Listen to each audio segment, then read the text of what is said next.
प्रसिद्धं कृपालोकन देवदेशक्तिरूपे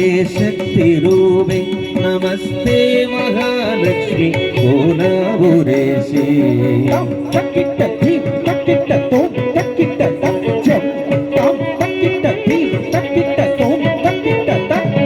त्वया मायया व्यक्तमेतत्समत्वं हृदं लीयसे विश्वं स्थितं बुद्धिरूपेण सर्वत्र जन्तु नमस्ते महालक्ष्मी कोलापुरेशे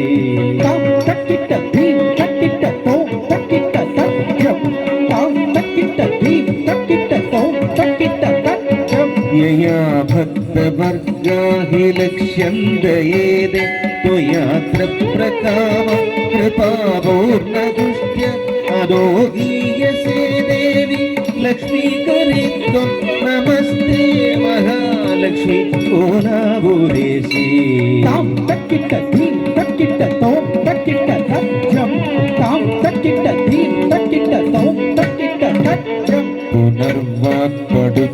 पुनर्वाक्पडुत्वादिहीनाहि मूढ नरास्तैर्निकामं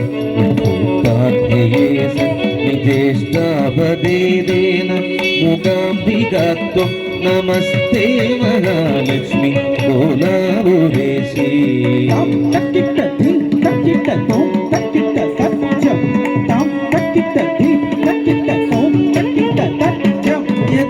यद्वैतरूपात् परब्रह्मणास्तु समुद्धा पुनर्विश्व त्रिकोणमस्ता तदा गुर्जनास्तां च गौरीं कुमारीं नमस्ते महालक्ष्मी कोलापुरेशे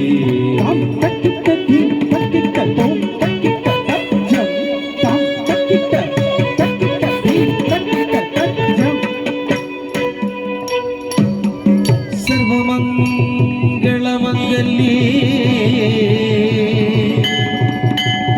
शिवे सर्वार्थसाधिके